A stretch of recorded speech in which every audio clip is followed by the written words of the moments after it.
Nous te rendons toute la gloire et la louange et nous déclarons que les vrais circoncis, c'est nous qui te rendons notre culte par l'Esprit de Dieu, qui nous glorifions en Jésus-Christ et qui ne mettons point notre confiance en la chair.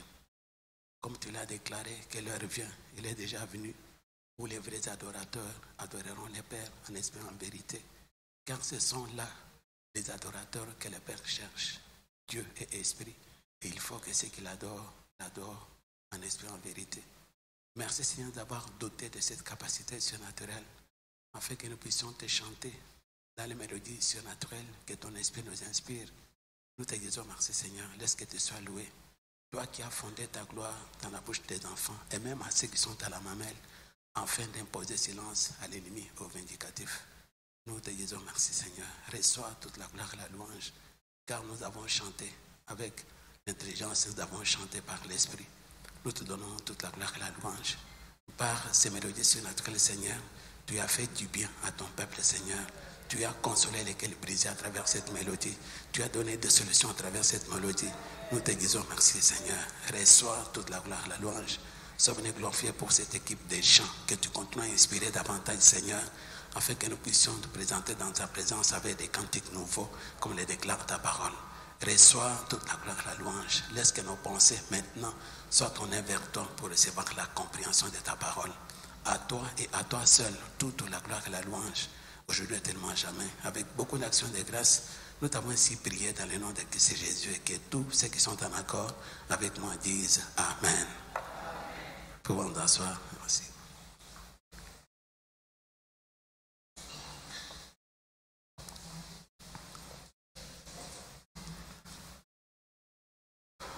Nous disons merci au Seigneur pour ce deuxième dimanche du mois de juillet. C'est notre culte d'enseignement biblique.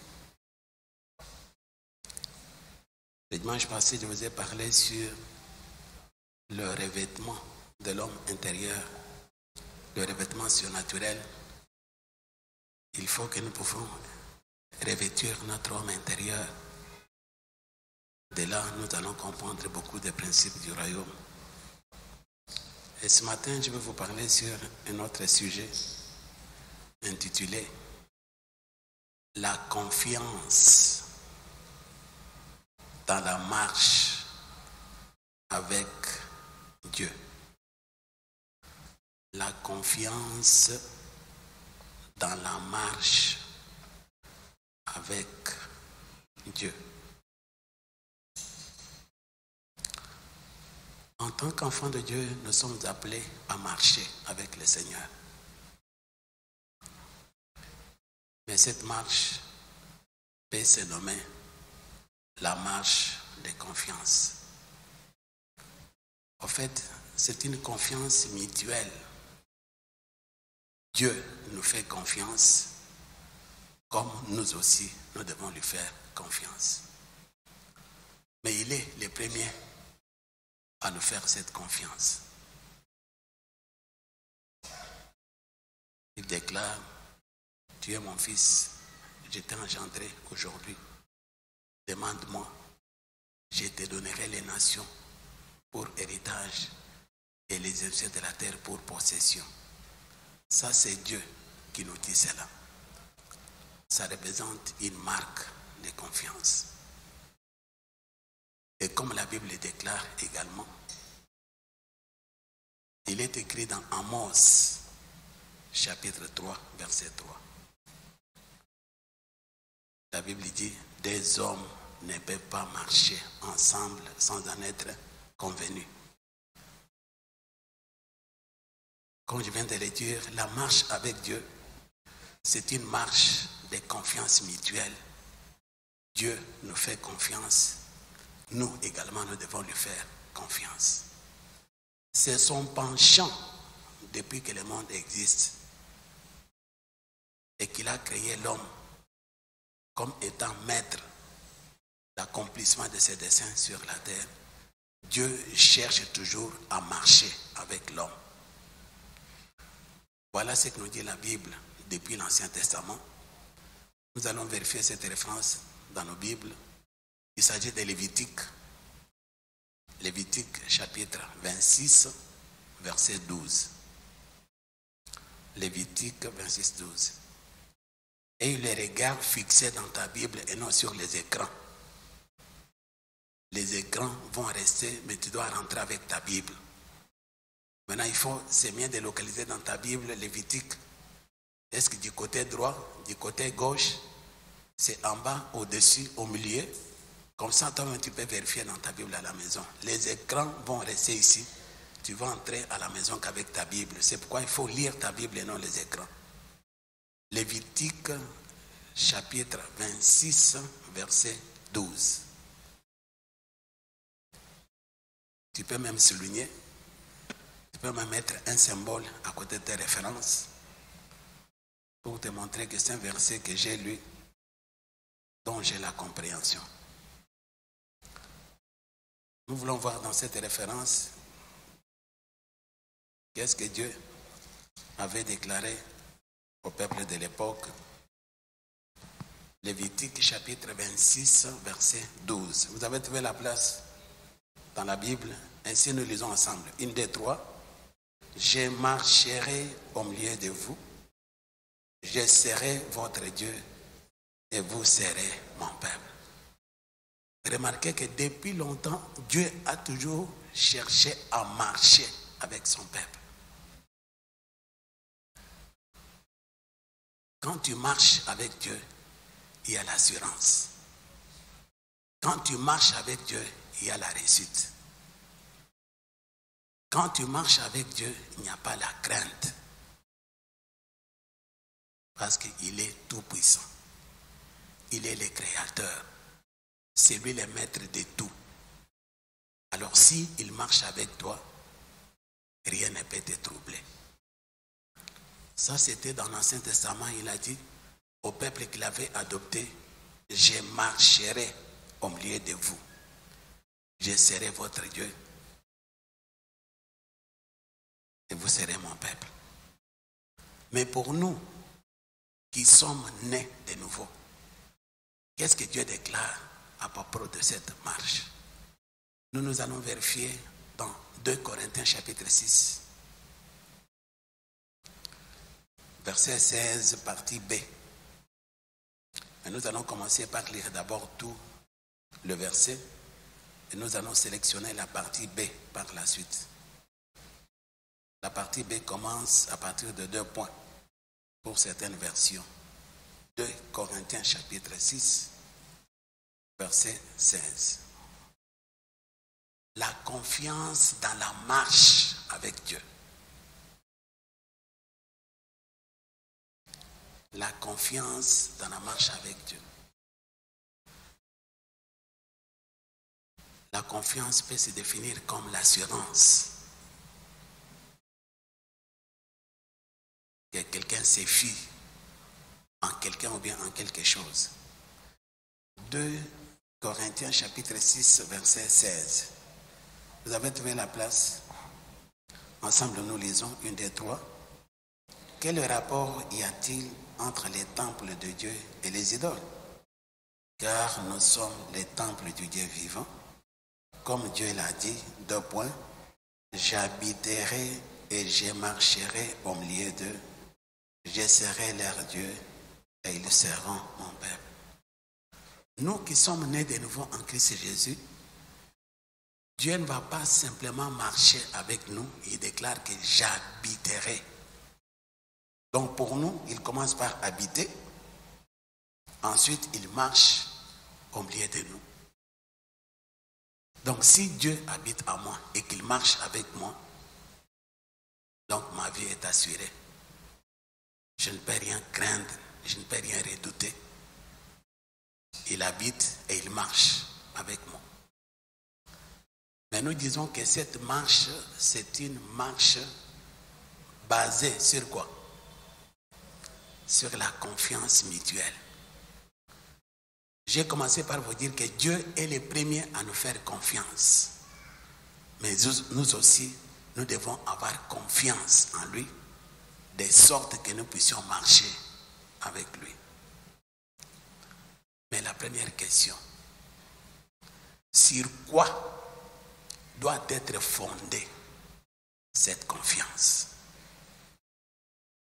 Sur quoi doit être fondée cette confiance? Je peux avoir confiance en Dieu, c'est une chose. Mais sur quoi ma confiance doit être fondée ou basée? Ma confiance en Dieu doit être fondée ou basée sur quoi? La réponse à cette question, nous allons voir quelques aspects pouvant nous aider à savoir sur quoi nous pouvons fonder ou baser notre confiance. Le premier aspect. Ma confiance doit être fondée sur ce que Dieu est par rapport à la capacité qu'il a de réaliser ou bien d'accomplir les choses. Ma confiance doit être fondée sur ce que Dieu est, c'est-à-dire la capacité qu'il a de réaliser ou bien d'accomplir les choses. Si je puis comprendre ce que Dieu est et quelle capacité Dieu a pour réaliser des choses, donc ça me donne quoi? La confiance. Je me confie en lui par sa capacité de réaliser des choses. Donc le premier aspect, ma confiance est fondée sur ce que Dieu est. Ainsi, tu peux revenir en toi-même et penser, qu'est-ce que Dieu est vis-à-vis de sa capacité de réaliser les choses? N'est-ce pas lui qui a créé toutes choses? Répétez, par sa capacité, il a créé toutes choses. Dieu est celui qui donne la vie aux morts. Répétez, il est celui qui donne la vie aux morts.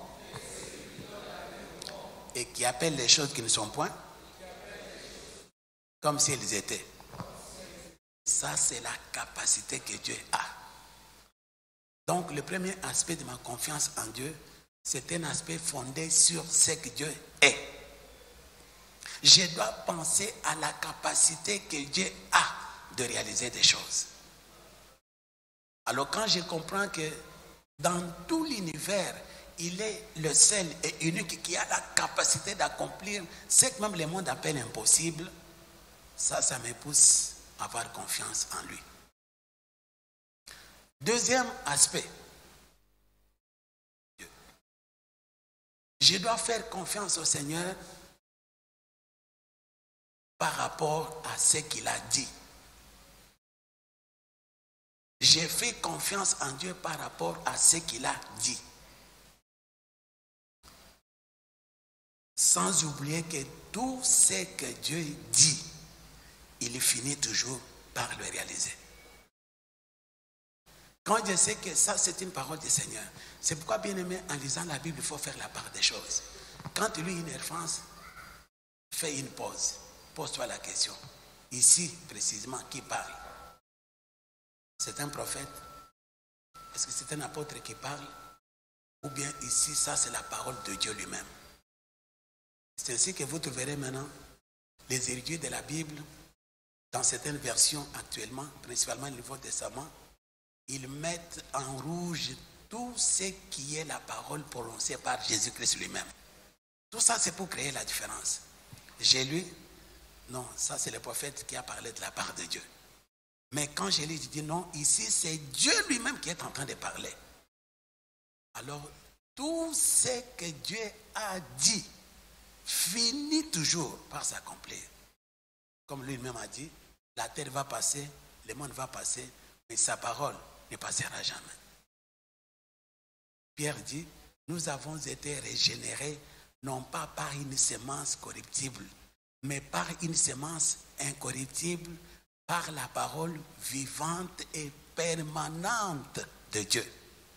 Donc Dieu te dit que sa parole est permanente pour toutes les générations. Je ne vais pas fonder ma vie sur l'expérience de quelqu'un d'autre. Je ne vais pas marcher avec l'expérience de quelqu'un d'autre. Je marche avec ce que Dieu a dit. Ça peut être une parole spécifique que Dieu t'a adressée. Personnellement, mon fils, voilà ce que je vais faire de toi. Voilà ce que je vais réaliser avec toi. Alors, si tu as entendu une telle parole de la part de Dieu lui-même, laisse-moi te dire que c'est une parole digne de confiance. Parce qu'il l'a déclaré, il finit toujours par le déclarer. Aujourd'hui, cet endroit est devenu un cadre agréable. On peut s'asseoir et écouter la parole de Dieu. Mais laisse-moi te dire que c'était une poubelle. Lorsqu'on est venu me montrer cet endroit ici, pour l'acheter, parce qu'on cherchait un endroit pour bâtir l'église. D'abord, cette avenue en elle-même. Lorsque tu plais, tu ne peux pas fréquenter mon désert. Il y avait de la boue partout. Les eaux qui venaient des golfs, les voisins de gauche et de droite, leurs immondices, c'était ici parce qu'il n'y avait personne. C'est dans cet état-là qu'on est venu me faire voir cet endroit. Le commissionnaire qui m'a amené, je lui ai posé la question, tu dis, l'endroit c'est où? Oh, mon désert. Il dit non. Tu peux me dire, je peux encore comprendre, il y a encore de l'espace. Mon désert. Il dit non, sur mon désert, il y a quelque chose. On avance, j'arrive ici, je me tiens là-bas. Malgré l'état de la route, je regarde l'endroit avec les yeux physiques. Je te dis, rien à faire. Ce serait une perte. Mais j'ai entendu le Seigneur me dire, dans la moule, avec une toute petite bonne volonté, tu peux rendre cette place habitable.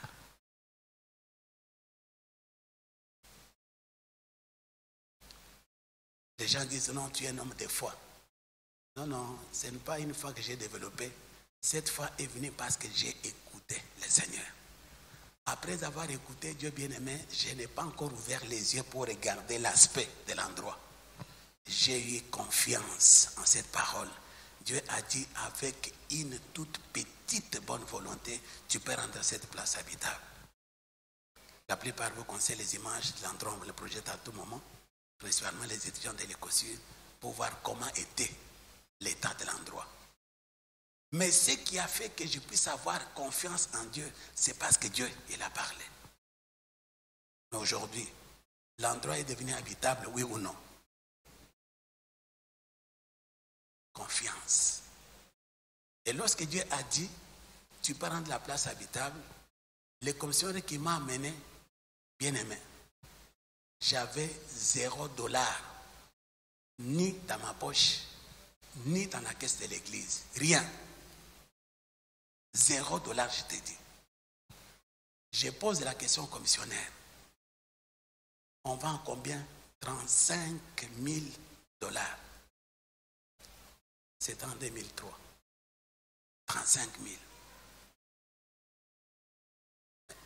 Tu tournes les gars, tu dis 35, tu l'auras comment? Ça va venir d'où 35 000 $? Et là, que je vous parle, je suis devant Dieu, je ne fais aucun commentaire, je n'exagère en rien. Je vous trace les récits tels que ça a été. Tout ça, c'est pour vous dire que si tu as écouté ce que Dieu a dit, tu feras bien de faire confiance en Dieu. Avec une toute petite bonne volonté, tu peux rendre cette place habitable. J'ai saisi la parole. On s'est réunissait sur les avenues des Cocotiers, numéro 15, à la Gombe. Donc c'était un dimanche. On venait de terminer les cultes lorsque le commissionnaire est venu me faire voir la place. 35 000, $0 dans la poche, $0 dans la caisse. Mais vous savez ce que j'ai fait? J'ai dit au commissionnaire, va me prendre le rendez-vous avec les bailleurs. Tu me diras que c'est une folie. Mais comment tu n'as rien, tu prends un rendez-vous avec les bailleurs? Je me suis accroché à la parole qui m'a été dite. Avec une toute petite bonne volonté, tu peux rendre cette place habitable. Dieu ne parle pas en vain. Ce qui a fait ma force, ce n'est pas la position de ma poche ni de la caisse. Ce qui a fait ma force, c'est ce que Dieu a dit. Dieu ne peut pas te dire une parole lorsqu'il est qu'il n'y a pas de moyens pour acquérir la place. Parce que pour rendre la place habitable, il faut que la parole d'abord soit payée. Mais tu n'as pas encore payé. Comment tu vas la rendre? Comme il l'a dit, c'est qu'il a déjà pourvu. Soyez bénis. Alors je rentre au bureau. Alors je remercie le Seigneur d'abord par rapport à la parole que j'ai écoutée. Je termine. On toque à ma porte. D'abord, la personne qui s'avançait demande aux enfants. Le pasteur est déjà parti. Le pasteur était parti, mais il est déjà revenu. Je crois qu'il est dans le bureau. La personne entre. Elle a dit non. Cette enveloppe ici, on pouvait mettre dans les paniers de l'offrande. On a préféré vous la donner à main propre. En mettant l'enveloppe, je prends. La personne sort, je remercie le Seigneur. J'ouvre l'enveloppe, $20,000. Cash. Je ne te dis pas un chèque. $20,000 cash. J'ai fait un petit calcul humain. 35, 20. La marge là, on peut discuter. Mais Dieu a toujours des surprises. Soyez bénis. Je prends 3-4 personnes, comme j'avais déjà dit au bailleur, va me prendre rendez-vous. Il était parti. On arrive chez les bailleurs le soir. Il nous reçoit. On parle. La dame me pose la question, pasteur, le commission t'a dit les montants? Oui, il m'a donné les montants 35. Mais maman, moi je n'ai pas ces montants-là, de 35 000. Pasteur, tu as combien? J'ai 18 000. Pour qu'on essaie un peu de balancer les choses, j'ai 18 000. Alors on parle, madame pose la question, mais pasteur, ton église, c'est quelle église? Il y en a tellement dans la ville, c'est quelle église? Ça m'a donné la possibilité d'expliquer la vision de l'église. Voilà ce que Dieu m'a dit. Voilà ce que Dieu m'a dit. Voilà ce que je poursuis. La dame me dit, ça c'est quelque chose que je n'ai jamais entendu. Attends, je vais parler à ton père qui est dans la maison. C'est une parcelle qui appartenait au général Tukuzu. Tukuzu, si vous les connaissez du temps de la Deuxième République. Il était général à la Deuxième République. Il était déjà aveugle au moment où nous sommes allés maintenant pour faire l'achat.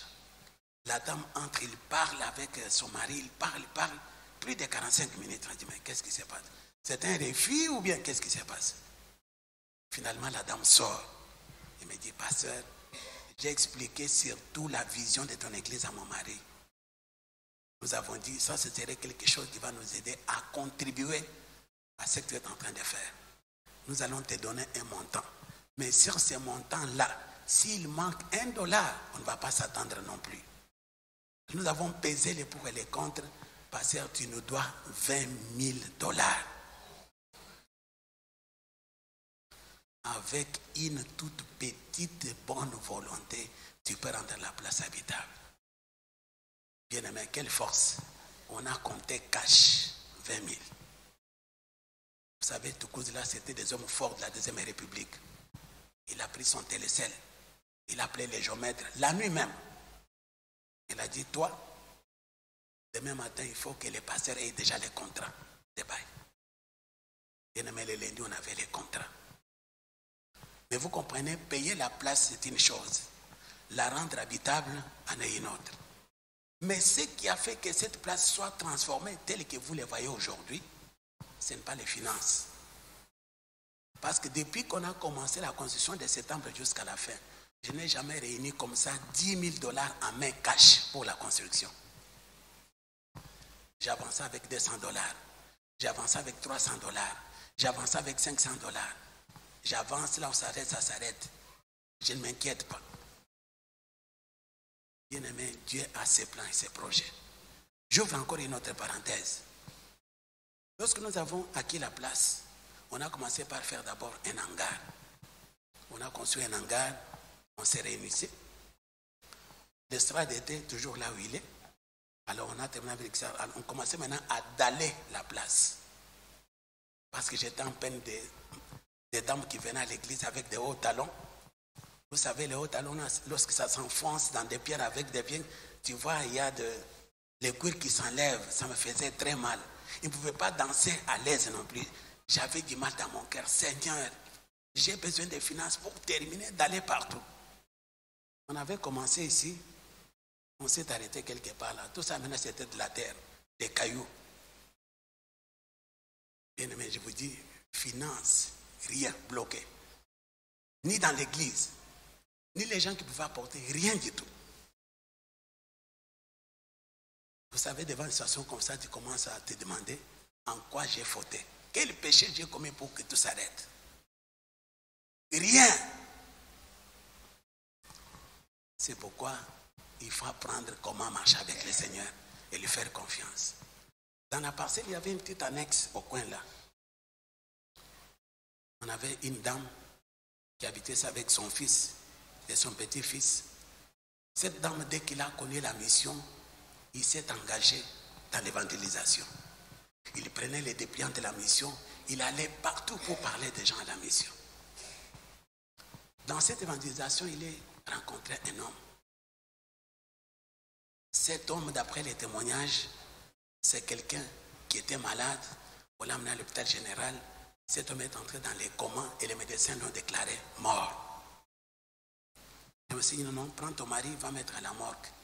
La femme a discuté, dit, mon mari n'est pas mort. Je me suis dit, mais qu'est-ce que tu veux demander? Nous sommes médecins, nous déclarons que ton mari est mort. Il n'est pas mort non plus. Discussion avec les médecins. Et pendant ces temps-là, cet homme ici s'est vu devant le trône du Seigneur. Le Seigneur est en train de lui parler sur certaines choses. Je t'appelle au ministère. Tu dois faire ceci, tu dois faire cela. Mais avant de commencer le ministère, je t'enverrai quelque part pour aller recevoir une formation.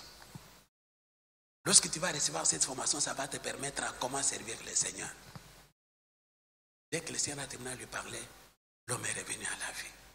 Mais avant de se réveiller, le Seigneur lui a dit, voilà les signes que je te donne pour reconnaître l'endroit où tu suivras cette formation. Lorsque tu vas arriver à l'endroit, c'est un hangar. Le sol est non couvert. Tu verras en cet endroit-là, il y a un tableau noir et celui qui enseigne a une canne.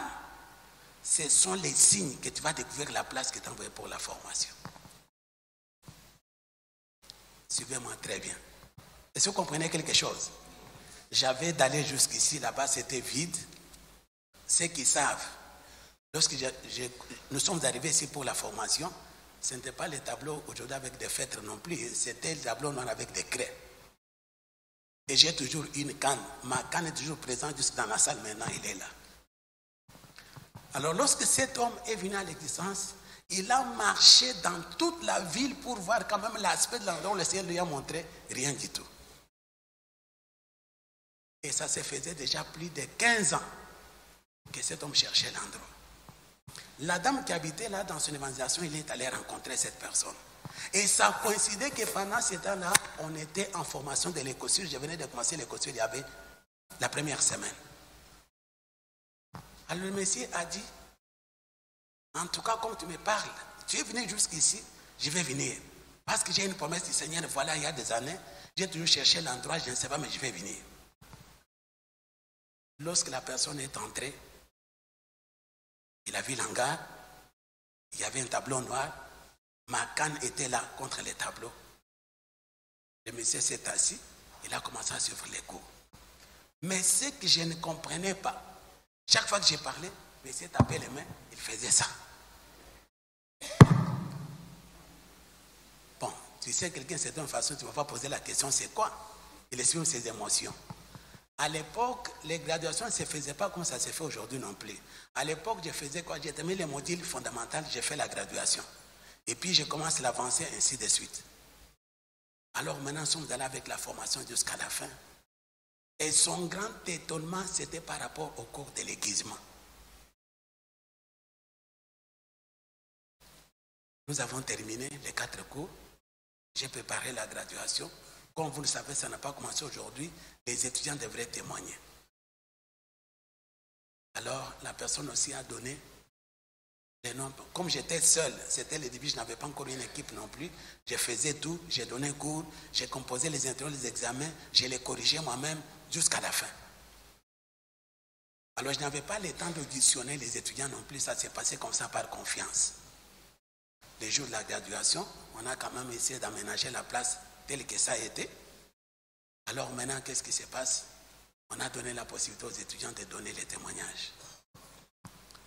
Lorsque le Messie a passé devant pour témoigner, il a tracé les récits, comment il a rencontré, d'abord comment il était en coma, comment il est revenu, qu'est-ce que le Seigneur lui avait dit, et comment il a rencontré la dame. Et lorsqu'il est venu, il a donné les signes, l'hangar, sol non couvert, tableau noir avec une canne. Lorsqu'il a témoigné cette parole, le Saint-Esprit vient en moi. Il me dit, Ngalamouloum, tu as compris? Te connaissant, si tu avais l'argent, tu allais déjà couvrir la place. Et ça n'allait pas donner témoignage à la personne que j'avais à parler il y a des années que l'endroit est non couvert non plus. C'est pourquoi dans ta marche avec moi, s'il arrive que les finances s'arrêtent, ne t'interroge pas, regarde à moi. Je sais ce qu'ils sont en train de faire. Est-ce que vous comprenez? Ça, c'est la marche avec le Seigneur. C'est pourquoi, bien aimé, nous devons faire confiance. Si surtout tu as écouté Dieu sur quelque chose, il faut avoir confiance. La parole du Seigneur ne pourrit jamais. Cette parole, ça faisait plus de 20 ans qu'il était entré en coma. Moi, je venais d'arriver à peine avec les cossures. Maintenant, les finances se sont arrêtées, je ne pouvais pas progresser. Si la place était déjà couverte, il allait entrer en doute. L'hangar, bien sûr, mais Dieu m'a dit la place n'est pas couverte. Les tableaux, bien sûr, la canne, mais l'endroit est pavé. C'est ainsi que les finances se sont arrêtées. C'est pourquoi dans notre marche avec le Seigneur, bien-aimé, nous devons lui faire confiance. Soyez bénis. Alors, deuxième aspect qui peut nous aider à avoir confiance en Dieu, c'est ce que je viens de dire. La confiance fondée sur ce que Dieu a dit. Et enfin, troisième aspect, la confiance fondée sur ce que Dieu a mis par écrit pour nous dans la Bible. La confiance fondée sur ce que Dieu a mis pour nous par écrit dans la Bible. Quand tu considères les promesses de Dieu dans sa parole, bien aimé, il y a de quoi faire confiance au Seigneur. Souvent je dis, parce que tu l'as dit, je le crois. En d'autres termes, la confiance est synonyme de la foi. La confiance veut dire l'assurance. J'ai la confiance en Dieu. Pourquoi? Parce qu'il l'a dit dans sa parole. Tout en sachant que toute parole qui sort dans sa bouche ne peut jamais retourner auprès de lui sans avoir réalisé. C'est pourquoi il a déclaré, parce que Dieu l'a dit, je le crois. Est-ce que vous comprenez? Ce sont là les trois aspects dans lesquels j'ai pu faire confiance en qui? En Dieu. Quel est le premier aspect? J'ai fait confiance en Dieu par rapport à ce qu'il est. 2, j'ai fait confiance en Dieu par rapport à ce qu'il a dit. 3, j'ai fait confiance en Dieu par rapport à ce qu'il a déjà mis par écrit pour moi ou dans la Bible. Est-ce que croyez-vous que la Bible c'est la parole de Dieu? Mais si tel est le cas, tu t'inquiètes pourquoi? Ainsi, chacun peut comprendre. Répétez, la confiance a des niveaux, il a des degrés. Est-ce que tu peux évaluer actuellement quel est le degré, quel est le niveau de ta confiance dans le Seigneur? Est-ce que tu es celui qui croit pour un temps ou bien tu as vraiment une ferme confiance en le Seigneur? Une ferme confiance ne regarde pas les circonstances. Une ferme confiance ne regarde pas ce qui se passe autour de soi. Une ferme confiance est fondée sur ce que Dieu a dit dans sa parole. Si ce n'est pas une parole qui m'a adressé tout particulièrement, j'ai pu lui faire confiance par rapport à la parole qu'il a mis par écrit pour moi dans la Bible. Je ne peux pas vous dire en matière de santé divine ce que Proverbe chapitre 22, verset 17 à 21 a apporté dans ma vie. C'est ces jours-là où je me suis tenu debout, j'ai déclaré jusqu'à ce que je vais retourner auprès de mon Créateur. Et rien ne peut toucher mon corps en termes de maladie. Je serai toujours en bonne santé parce que Dieu l'a dit dans sa parole. Dieu dit, n'ai-je pas déjà pour toi? Ouvrez votre Bible, lisez avec moi cette référence. Ne me dis pas que tu la connais.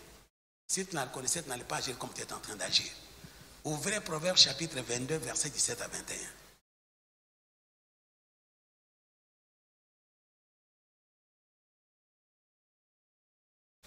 Vous savez, lorsque j'ai commencé à marcher le Seigneur sur la santé divine, ce qui m'a poussé, bien ce qui me pousse à marcher, à parler sur la santé divine, c'est le quoi?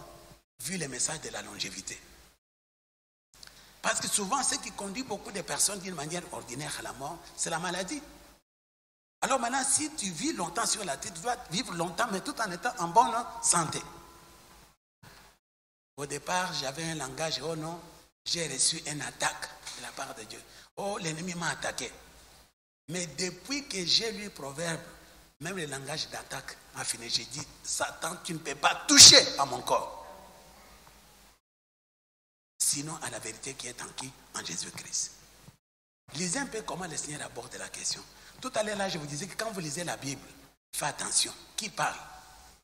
L'envoyé de Dieu? Prophète? Un disciple? Ou bien c'est Dieu lui-même qui parle?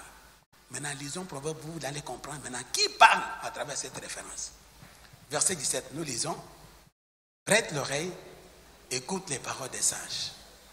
Applique ton cœur à ma science, car il est bon que tu les gardes au-dedans de toi et qu'elles soient toutes présentes sur tes lèvres afin que ta confiance repose sur l'Éternel.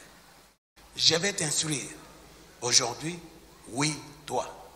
N'ai-je pas déjà pour toi mis par écrit des conseils et des réflexions pour t'enseigner des choses sûres, des paroles vraies, afin que tu répondes par des paroles vraies à celui qui t'envoie.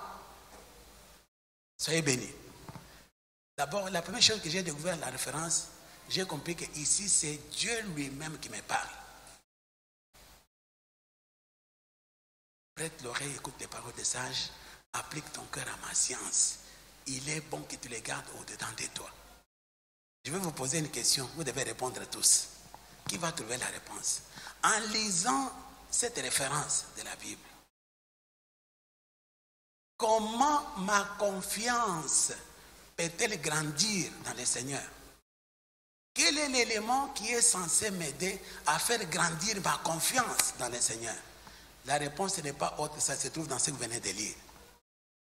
Quel est l'élément qui peut m'aider à faire grandir ma confiance dans le Seigneur? Restez dans Proverbes chapitre 22, de 17 jusqu'au verset 20. Tu as déjà l'élément de réponse. Qu'est-ce qui peut m'aider à faire grandir ma confiance dans le Seigneur? Qui a la réponse? Qu'est-ce qui peut m'aider à faire grandir ma confiance dans le Seigneur? À faire croître ma confiance dans le Seigneur? Quoi? Est-ce que je peux avoir un micro? Donnez le micro. Verset 20. Donne-moi la réponse, toi qui as la Bible. Qu'est-ce qui peut m'aider à faire grandir ma confiance dans le Seigneur? N'ai-je pas déjà pour toi mis par écrit des conseils et des réflexions? Non, c'est bien, mais ce n'est pas ça. Ça t'a donné. Oui, micro. Si pour la parole, c'est dans le verset 17, c'est de prêter l'oreille et écouter les paroles des sages. C'est très bien, mais ce n'est pas ça la réponse. Baladez avec le micro. Donnez-la vite, vite. Qu'est-ce qui peut m'aider à faire croître ma confiance dans le Seigneur? C'est le verset 18. La Bible dit, la dernière partie dit qu'elle soit toute présente sur tes lèvres. Donc c'est la déclaration permanente de la parole de Dieu qui fait grandir. Et qu'elle soit toute présente à tout bout des champs. Dans ma bouche, je dois faire quoi? Déclarer la parole. Si je l'ai fait, la Bible me dit, afin que ta confiance se repose sur l'Éternel. C'est-à-dire quoi? Chaque référence que tu déclares tous les jours fera l'objet de ta confiance en le Seigneur. Ça va te donner la possibilité d'avoir confiance en celui qui l'a déclaré. Est-ce que vous comprenez? Pour éduquer ta bouche, si tu es quelqu'un qui parle beaucoup, tout sans aller vers... Moi, ça m'étonne parfois. Moi, je peux rester toute la journée du matin au soir sans ouvrir ma bouche. Ça ne me gêne pas. Mais il y a des gens, je t'ai dit, dès qu'il met les pieds par terre, il commence. Jusqu'à ce que maintenant, pour fermer la bouche, c'est sûr qu'il va dormir. Et lorsqu'il dort, même il dort la bouche ouverte. L'effet de parler. Alors maintenant, pour éduquer sa bouche, ça c'est très important, bien aimé. Dans la Bible, il y a des découvertes. C'est pourquoi il faut faire la lecture. Quand tu prends Jacques, chapitre 3, verset 2, dit que Jacques vous dit, nous bronchons tous de plusieurs manières. Ça c'est version seconde. D'autres versions disent, nous péchons, nous trébuchons de plusieurs manières. Mais Jacques ajoute, mais celui qui ne bronche point en parole, c'est un homme parfait, capable de tenir tout son corps en bride. Cela prouve que si tu parviens à éduquer ta façon de parler, tu peux éviter beaucoup de choses. Est-ce que vous comprenez? Alors, j'ai lu Jacques. Je suis rentré maintenant chez Paul dans Éphésiens. La Bible me dit qu'il ne sorte de votre bouche aucune parole mauvaise, mais s'il y a lieu. Donc chez vous, là, il y a toujours lieu de parler. S'il y a lieu, quelques bonnes paroles qui font quoi? Qui servent à l'édification et qui communiquent une grâce à ceux qui l'entendent. Est-ce que tous ceux qui sortent de ta bouche, ça communique une grâce à ceux qui l'entendent? La Bible dit, s'il y a lieu. En d'autres termes, il peut y avoir qu'il n'y a pas lieu de parler. Mais vous autres, vous avez toujours lieu de parler. Pour un ceci, tu parles. Les gens qui sont entre vous, tu fais un commentaire. Oh, la situation du pays, tu fais un commentaire. Oh, le président fait ceci, tu fais un commentaire. L'opposant fait ceci, tu fais le commentaire. Est-ce que vous êtes obligé de dire tout cela? Alors, j'ai pris Éphésiens 4, 29. J'ai personnalisé. Qu'il ne sorte de ma bouche aucune parole mauvaise. Mais s'il y a lieu, quelques bonnes paroles qui servent à l'édification et qui communiquent une grâce à ceux qui l'entendent. Bien-aimé, matin, midi, soir, matin, midi, soir, matin, midi, soir, matin, midi, soir, matin, midi, soir, du lundi au lundi, du 1er janvier au 31 décembre, qui ne sortent de ma bouche. À force de déclarer la chose, ça a développé une attitude. Vous savez pourquoi? Peut-être beaucoup de gens me critiquent. Les pasteurs ne visitent pas des gens. Ou bien là, ces gens préfèrent qu'ils visitent. Je ne peux pas, parce qu'avec cette attitude, il m'arrive d'arriver chez quelqu'un, on te reçoit, le pasteur est venu, tout le monde se mobilise parce que le pasteur est là. Maintenant, les pasteurs qui restent là pendant 30 minutes sans ouvrir la bouche, comment vous allez les trouver?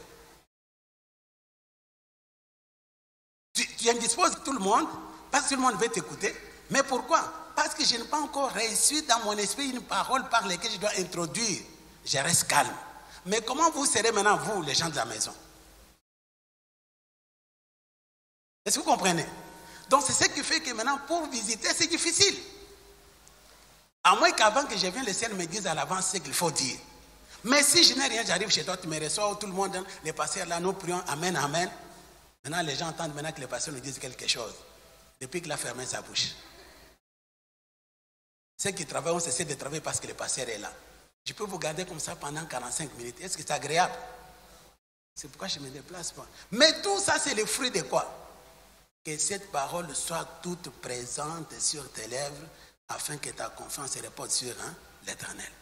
Si je veux grandir ma confiance en le Seigneur, je dois à tout moment déclarer la parole de Dieu sur une situation que je suis en train de traverser ou une situation que je désire voir l'accomplissement dans ma vie. Et le verset 22 dit, n'ai-je pas déjà pour toi mis par écrit des conseils et des réflexions pour t'enseigner des choses sûres, des paroles vraies, afin que tu répondes par des paroles vraies à celui qui t'envoie. Je me suis arrêté, j'ai dit, si ça marche dans ma vie, c'est moi. Si ça ne marche pas, c'est moi. Parce que pour la part de Dieu, il a déjà mis par écrit pour moi.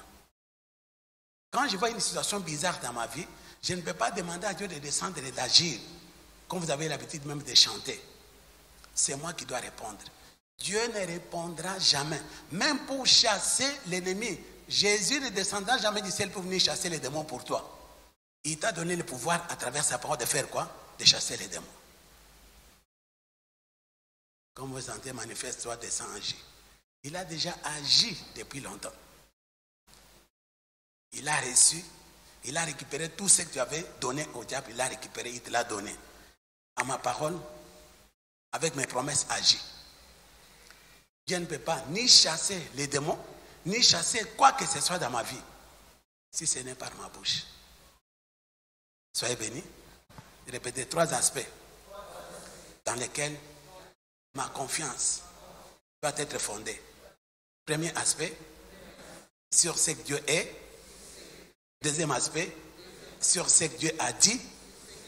Troisième aspect, sur ce que Dieu a déjà mis par écrit pour moi. Tu as la Bible? Tu as la Bible? Qui n'a pas la possibilité d'avoir une Bible? J'ai pu te l'offrir. Comme je suis là, je n'ai aucune possibilité d'avoir la Bible.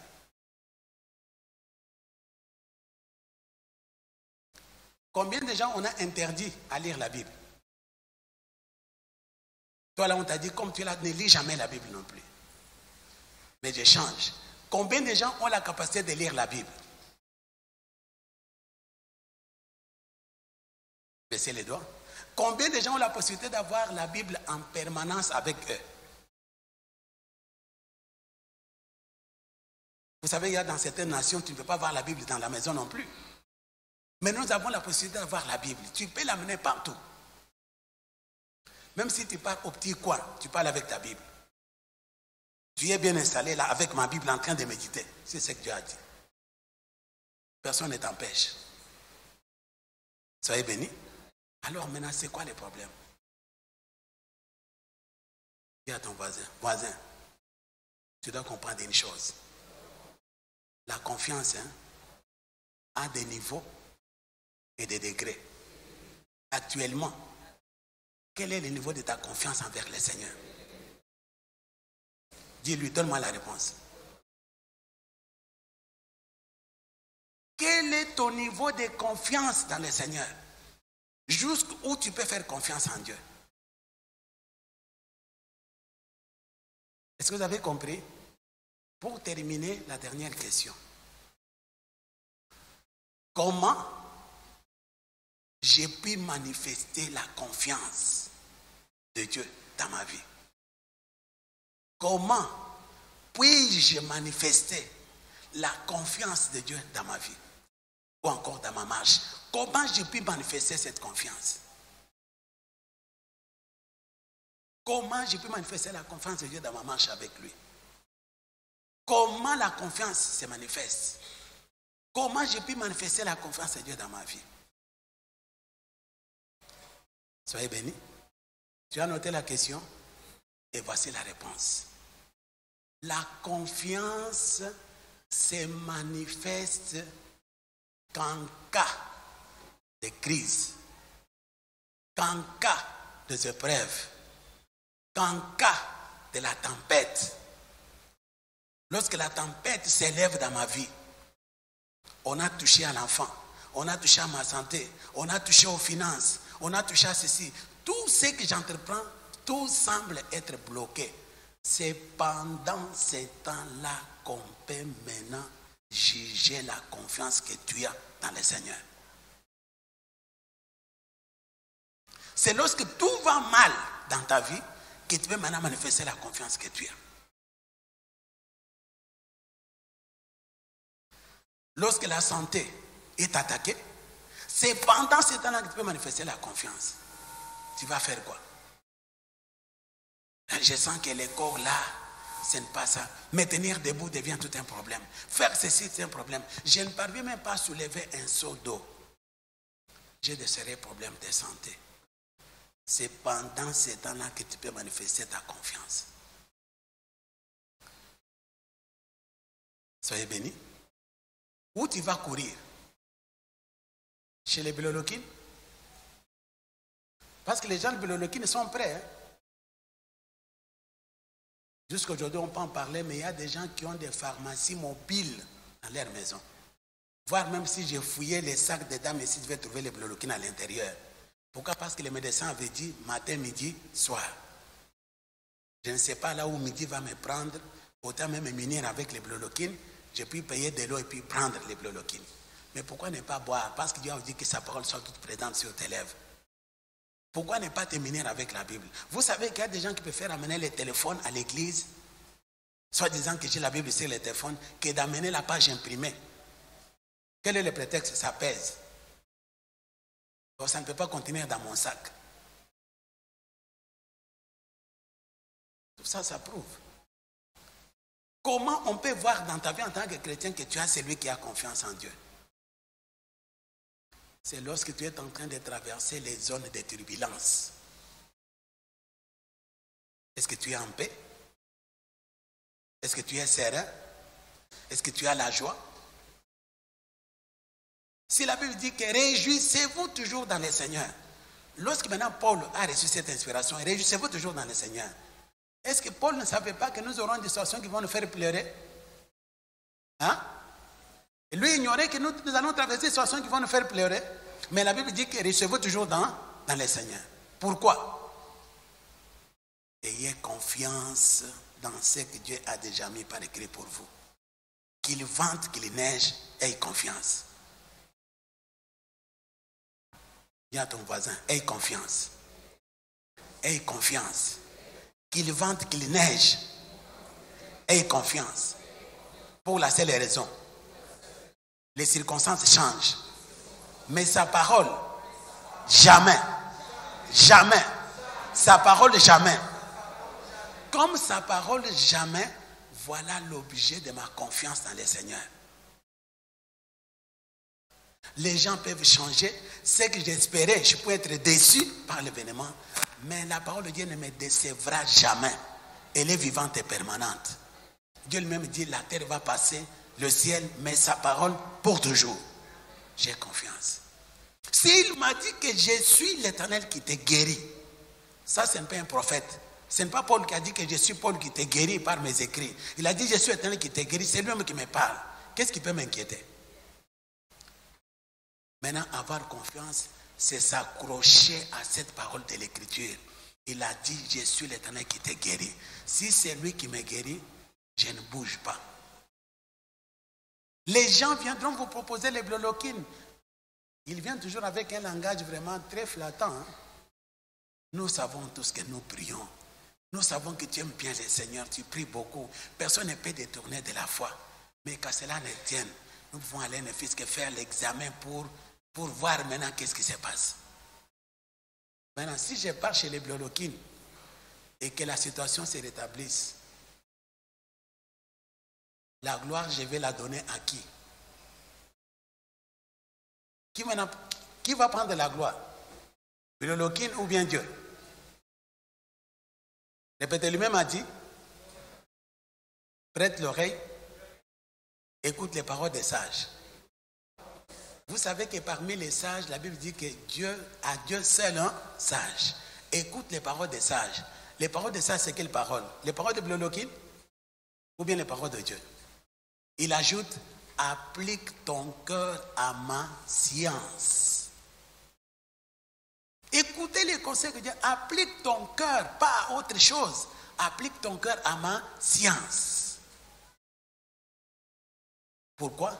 Il y a la science des hommes, il y a la science de Dieu.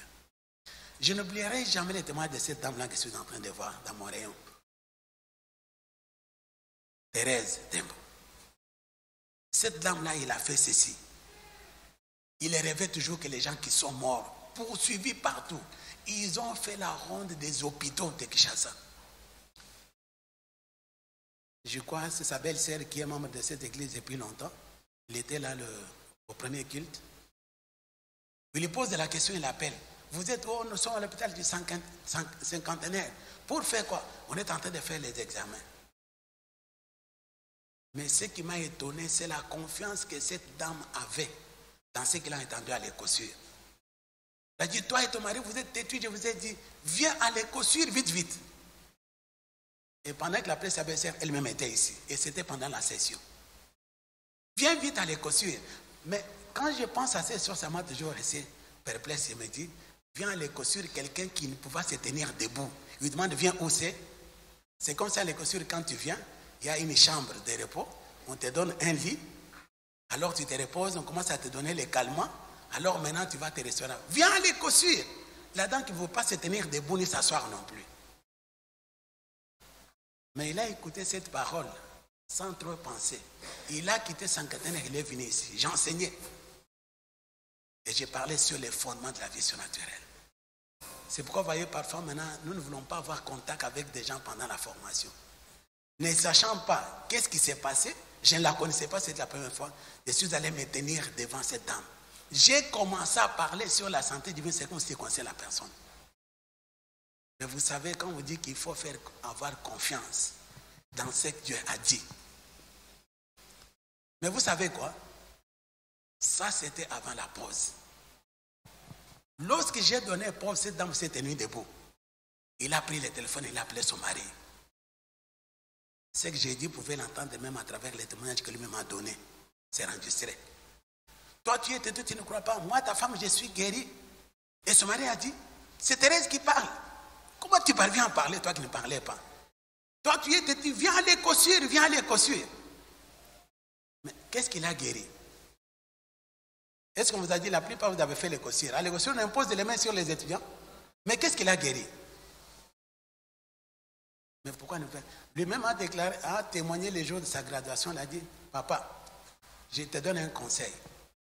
Maintenant, lorsque l'écossure commence, lorsque nous venons là, il faut nous prendre une photo à chacun de nous. Tu prends une photo, tu gardes. Maintenant, nous suivons l'écossure. Lorsque nous allons terminer, tu prends la photo du début pour la comparer avec la photo de la fin pour voir qu'est-ce qui se passe dans nos vies. Comme vous le savez, on n'impose pas les gens. Les mots aux gens l'écossure pour maintenant, pour guérison, pour cela. Mais il a été guéri. Qu'est-ce qu'il a guéri?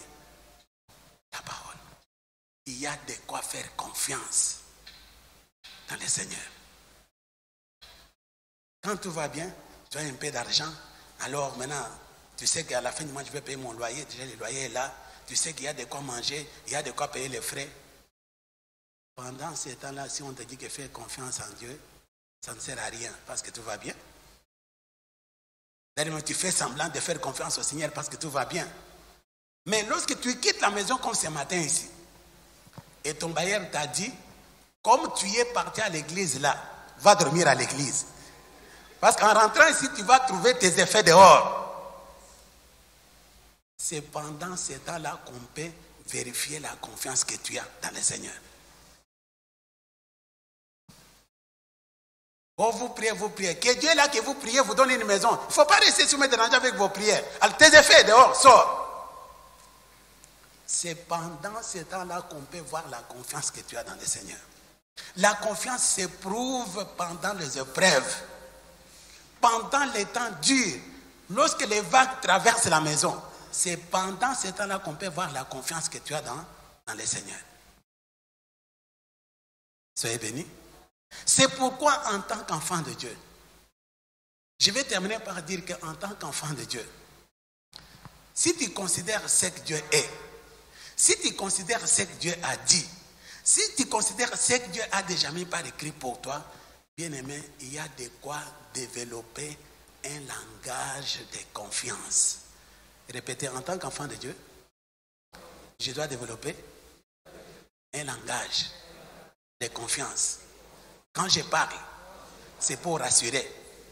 Quand je parle, les gens sentent, j'ai l'assurance. Quand je parle, les gens comprennent, j'ai un appui ferme. Cet enseignement, bien aimé, c'est pour te donner la maturité, pour te rendre un appui ferme. Tu dis, il n'y a rien qui peut me bouger non plus. Est-ce que vous me voyez là? Je sens des choses dans mon corps ici. La pensée qui me vient, c'est d'aller voir le médecin. Pour quelles raisons? Je reçois des conseils de toutes parts. Oh, toi, tu as la possibilité de voyager. Quand tu fais là-bas, il fallait faire les checks.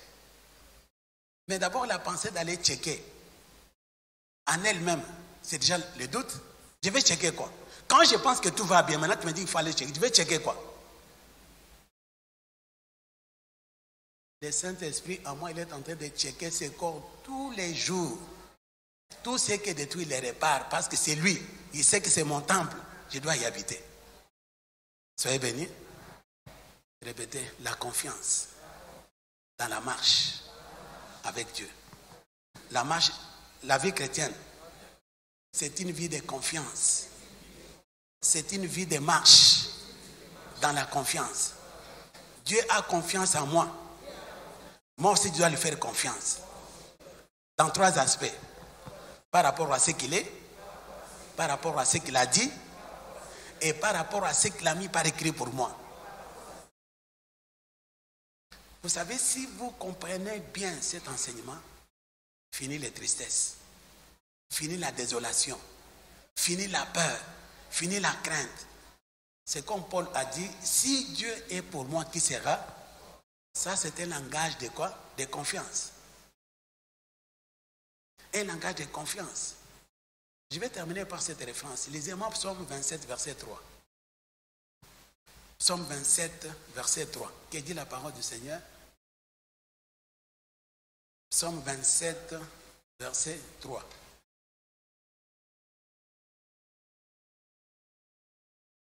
Ça, c'est un langage de confiance. Dis à ton voisin, voisin, tu feras bien de développer un langage de confiance. Tu dois développer, en tant qu'enfant de Dieu, un langage de confiance. Quand tu parles, que les païens sentent la confiance dans tes dires. Celui-là, il faut que les gens parviennent à dire, ah, avec un tel discours, tu ne vas pas s'entendre. Lui n'aime jamais écouter ça. Il ne faut même pas lui proposer parce qu'il ne sera jamais d'accord. Pourquoi? Parce que les gens connaissent déjà ton langage. Psaume 27, verset 3. Vous avez trouvé la place? Ensemble, vous lisez.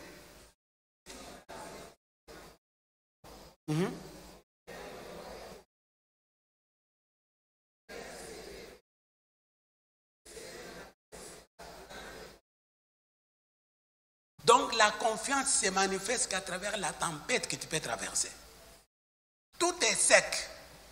Ta petite entreprise bloquée. Tu touches à ceci, ça ne va pas. Là où l'aide venait, coupé. Maintenant, qu'est-ce que tu vas faire? Tu n'as rien à faire. Aie confiance. Regarde à Dieu. Comme aujourd'hui, ce n'est pas question, comme j'avais reproché, mais chanter un jour que, oh non, je lève mes mains vers toi, mes yeux vers toi. Dieu n'est pas au ciel. Répétez, Dieu n'est pas au ciel. Il a dit, j'habiterai et je marcherai. S'il est au ciel, il va habiter comment toi? Il a combien de demeures? Répétez, en Christ Jésus, je suis devenu l'adresse physique de Dieu. Il habite en moi. Donc s'il habite en toi, maintenant toi tu regardes les yeux au ciel. Au ciel, il y a quoi? Il n'y a rien. Tu vas voir les nuages et les étoiles, il vit en toi. C'est à partir d'ici qu'il faut entrer en contact avec lui. Tu feras bien de développer un langage de quoi? De confiance. Quand tu parles, même quand tu sais que la situation n'est pas ça, mais j'utilise un langage de confiance pour 3 choses. Je sais ce que Dieu est, je sais ce que Dieu a dit, je sais ce que Dieu a déjà mis par écrit pour moi. Ce qu'il a dit, c'est ce qu'il a dit. J'ai illustré pour vous montrer que certaines choses que vous voyez aujourd'hui dans cette commission, ce sont des choses qui sont venues à l'existence après avoir eu confiance dans ce que Dieu a dit. Quand il dit quelque chose, qu'il vente, qu'il neige, ça finira toujours. Ce qui vous tue, vous les chrétiens d'aujourd'hui, c'est le temps. Oh, ça traîne. Mais l'action, je ne sais pas, ça traîne par rapport à quoi? Répétez, il est capable. Même si j'ai 60 ans. Il ramène mon âge à 20 ans. Il est capable ou non? Répétez, il est écrit. Il est celui qui te rajeunit comme l'aigle. Ça, c'est le témoignage de David. Mon âme bénit l'Éternel et n'oublie aucun de ses bienfaits. Il commence à citer. Dans sa liste, il dit, il est celui qui te rajeunit comme l'aigle. Il est capable ou bien incapable? S'il est capable, n'est pas pourquoi lui faire confiance. Et surtout, certains chrétiens suivaient ce qui suit. Ne t'abandonne pas aux attitudes. Ne t'abandonne pas aux attitudes. Tu sais, parfois notre attitude maintenant est dictée que par notre corps. Le corps te dira actuellement, là, tu ne parviens pas à marcher tout droit et c'est un peu décourbé maintenant pour avoir l'équilibre. Non. Je dois marcher tout droit. Alors si tu m'abandonnes l'attitude, alors c'est le corps maintenant qui commence à me dire, non, tu ne peux pas marcher comme il faut maintenant et c'est un peu de... N'essaye pas. Aie confiance dans les Écritures. Il est celui qui te rajeunit comme l'aigle. Tu vas marcher avec le Seigneur. Bien-aimé, les promesses de Dieu sont oui et amen. Comme il l'a dit, il faut avoir confiance dans les promesses. Si tu ne connais pas ce que Dieu est, si tu ne connais pas ce que Dieu a dit, tu me dis, moi là, je n'ai jamais entendu la voix du Seigneur. Mais néanmoins, au troisième point, on te dit, aie confiance dans ce qu'il a déjà mis par écrit pour toi. Va dans la Bible, regarde ce que Dieu a dit pour toi. Lui-même dit, tu es mon fils, je t'ai engendré aujourd'hui. Demande-moi, je te donnerai les nations pour héritage, les extrémités de la terre pour possession. Si Dieu n'avait pas confiance, il ne pas te donner de telles promesses. Au lieu de regarder de telles promesses, toi tu regardes les circonstances. Quel que soit ce que tu traverses, aie confiance en le Seigneur. Soyez bénis. Est-ce que saviez-vous que vous êtes devant quelqu'un qui a ramassé un morceau de pain à la poubelle? Est-ce que tu peux te rendre compte? Tu es en face de quelqu'un qui te parle ce matin qui a ramassé un morceau de pain à la poubelle. Ça faisait 3 jours que je n'avais rien mis sous ma dent. Ce n'est pas que je gênais parce que maintenant j'étais en jeûne, c'est parce que je n'avais pas de quoi manger. J'ai ramassé un morceau de pain, j'ai mangé pour soutenir les corps. Soyez bénis. Ça ne peut pas m'arriver aujourd'hui non plus. La confiance dans le Seigneur. Bien-aimé, il y a de quoi faire confiance en Dieu. Il est celui qui de la poussière, il tue les pauvres. Du fumier, il rêve l'indigent pour les faire asseoir avec les grands et les grands de son peuple. Ça, ce sont les promesses que nous avons dans la parole. Mais tout dépend du niveau de la confiance que tu as dans le Seigneur. La confiance en la parole. En dehors de ça, je me souviens d'un autre aspect des choses. Errant par-ci, par-là. Là, maintenant, ça faisait 1 semaine que je n'avais pas mangé non plus parce que je n'avais pas de quoi manger. Mais quelque chose qui m'a toujours... J'ai toujours béni le Seigneur pour la force qu'il m'avait donnée ces jours-là. Comme je vous l'ai dit souvent, j'ai prié dans une église qui était basée sur l'avenue Oussok, numéro 122, dans la commune de Kinshasa. Et j'habitais Yolo Sud.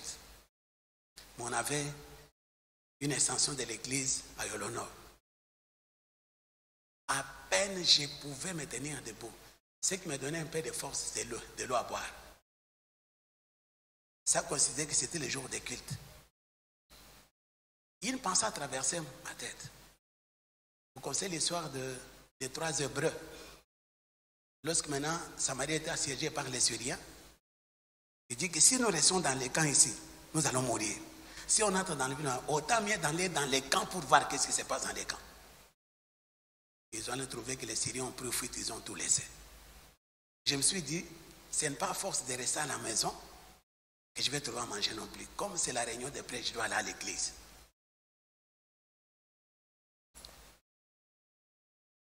Quand je vois les gens dire des choses, bien aimé, il faut avoir confiance en Dieu. Mon pasteur de l'époque connaissait bien la situation que j'ai traversée. Et ce n'était pas son problème. Moi, je ne suis pas allé dans cette église pour les pasteurs, je suis allé pour Dieu. Mais prendre en charge, ce n'est pas mon problème, je suis allé pour Dieu. J'ai quitté la maison dans cet état, j'ai marché à peine. L'église commençait à 16h30. Moi, j'ai quitté la maison à midi. Elle a dit non, je ne sais pas courir, je dois marcher petit à petit jusqu'à ce que je vais arriver à l'église. J'ai commencé à marcher lorsque je sens des vertiges, je me repose. Je prends ma marche, tout ça. Alors j'étais maintenant à un avenir pour arriver à l'endroit de l'église. Lorsque j'ai traversé, je voulais courber pour aller prendre l'avenue de l'église. Je vois les dames qu'on savait qu'à Kinshasa, il y a des petits marchés dans tous les coins de la rue. Il y a des gens qui vendaient là.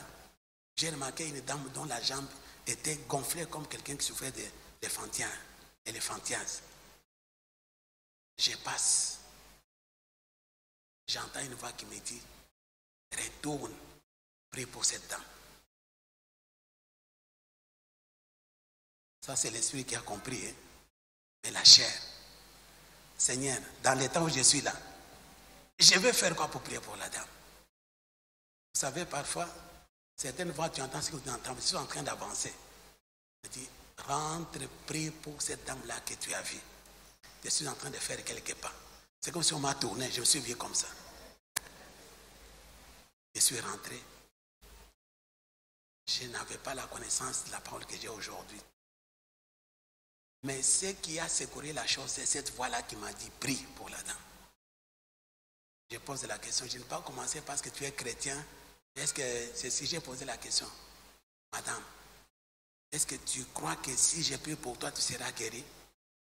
Vous savez, devant certaines situations, on n'a pas le choix. Maintenant, ce qui peut arriver, là arrive. Ah, mon fils, priez pour moi. Je me suis agenouillé.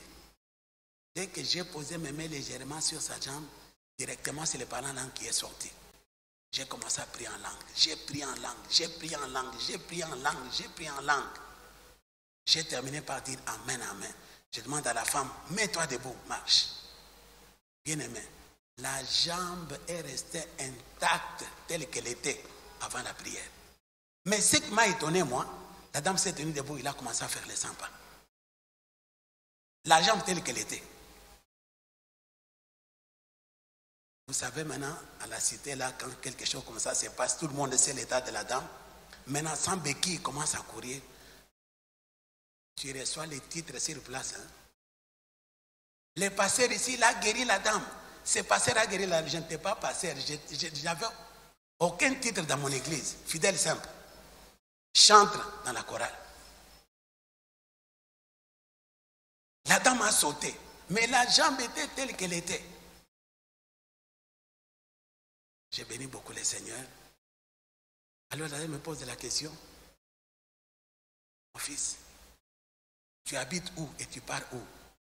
Vous connaissez ma réponse? Le Fils de l'homme n'a où reposer sa tête.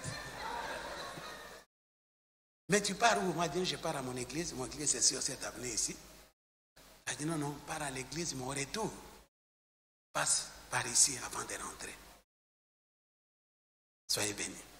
Et sur la prière, le culte s'est déroulé. On a terminé le culte vers 18h30. Alors, j'ai pris au moins 3 gobelets d'eau pour soutenir la force. Quand on parle de l'eau, là, c'est l'eau de robinet. L'eau froide, toi, tu vas les chercher où? L'eau de robinet, 3 gobelets. J'ai pris la marche, je passe par la dame. Et demain, mon jeûne a terminé ce jour-là. C'est ce jour-là que j'ai clôturé mon jeûne. Quelle table garnie. Ça ne s'est pas arrêté là. La nouvelle s'est répandue parce que dans cet été-là, ils sont allés partout. Sa famille connaissait bien la situation. C'est au lendemain que les gens vont commencer à se dégonfler. Quand sa famille a appris, tous ils sont devenus membres de notre église. Et vous ne savez pas quelle joie. À cause de cet acte de foi, finit la fin. Bien-aimé, Dieu est Dieu. C'est pourquoi il faut avoir confiance en le Seigneur. Tout dépend de toi, ça ne dépend pas de Dieu, ça dépend de toi-même. Quel est le degré de ta confiance envers Dieu? Est-ce que tu crois en ses promesses? Est-ce que tu peux me dire de quoi Dieu est incapable? Pour que tu puisses te promener le regard inquiet. De quoi Dieu est incapable? Qu'est-ce qu'il ne peut pas faire? Qu'est-ce qu'il ne peut pas changer? Je dis toujours aux enfants de Dieu que vous êtes sur la terre, il n'y a aucune situation éternelle.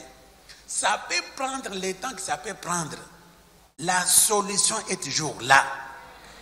Donc tu ne peux pas t'inquiéter non plus. Il faut avoir confiance.